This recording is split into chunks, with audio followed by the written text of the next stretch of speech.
നിയമസഭാ തിരഞ്ഞെടുപ്പിൽ 102 സീറ്റുകളുടെ വൻ ഭൂരിപക്ഷത്തോടെ ഐക്യജനാധിപത്യ മുന്നണി അധികാരം തിരിച്ചുപിടിച്ചതോടെ അടുത്ത മുഖ്യമന്ത്രി ആര് എന്ന ചോദ്യം കോൺഗ്രസിനുള്ളിൽ സങ്കീർണമാകുന്നു. നിലവിലെ സാഹചര്യത്തിൽ 3 പ്രമുഖ നേതാക്കൾ തമ്മിലുള്ള വടംവലി പാർട്ടിയെ കടുത്ത പ്രതിസന്ധിയിലാക്കിയിരിക്കുകയാണ്.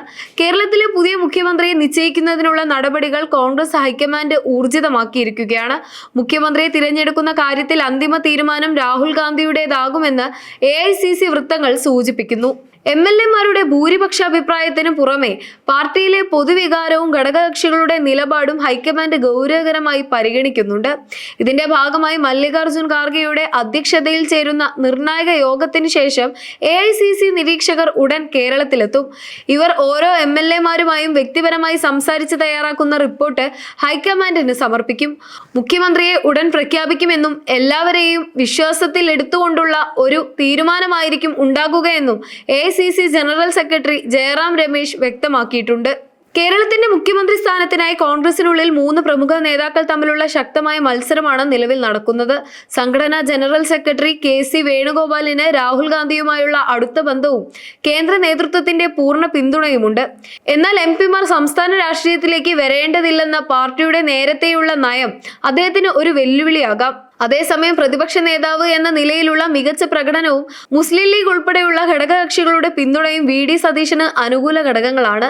എങ്കിലും പാർട്ടിയിലെ AI ഗ്രൂപ്പുകൾക്കിടയിൽ പൊതുസമ്മതനായി മാറേണ്ടതുണ്ട് എന്നത് അദ്ദേഹത്തിന് മുന്നിലുള്ള കടമ്പയാണ്.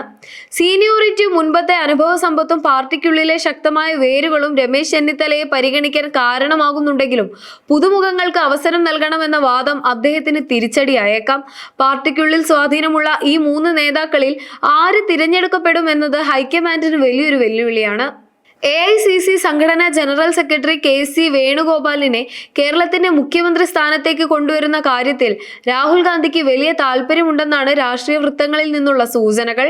എന്നാൽ നിയമസഭാ തിരഞ്ഞെടുപ്പിന് മുൻപായി MP-മാർ മത്സരിക്കേണ്ടതില്ല എന്ന നയം ഹൈക്കമാൻഡ് ഔദ്യോഗികമായി അംഗീകരിച്ചിരുന്നു. ഈ സാഹചര്യത്തിൽ നിലവിലെ നയത്തിൽ ഇളവ് നൽകി വേണുഗോപാലിനെ മുഖ്യമന്ത്രിയായി നിശ്ചയിച്ചാൽ അത് VD സതീഷിനെ പിന്തുണയ്ക്കുന്ന വിഭാഗത്തിനിടയിലും മറ്റു നേതാക്കൾക്കിടയിലും വലിയ രീതിയിലുള്ള അമർഷ പ്രതിഷേധങ്ങൾക്കും വഴിതെളിക്കാൻ സാധ്യതയുണ്ട്.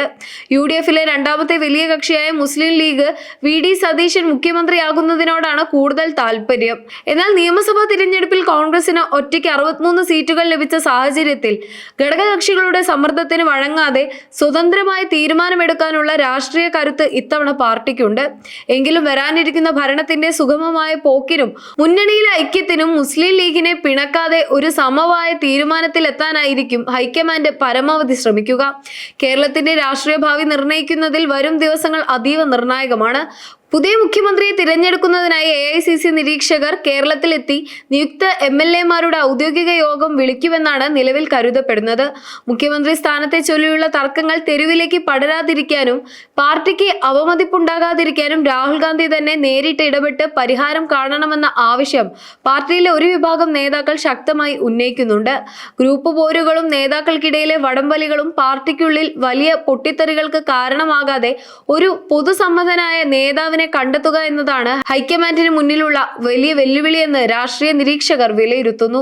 ഹൈക്കമാൻഡ് തലത്തിൽ ചർച്ചകൾ പുരോഗമിക്കുന്ന സാഹചര്യത്തിൽ അടുത്ത ഒരാഴ്ചയ്ക്കുള്ളിൽ തന്നെ കേരളത്തിന്റെ പുതിയ മുഖ്യമന്ത്രി ആരാണെന്ന കാര്യത്തിൽ വ്യക്തമായ തീരുമാനമുണ്ടാകുമെന്ന് റിപ്പോർട്ടുകൾ സൂചിപ്പിക്കുന്നു.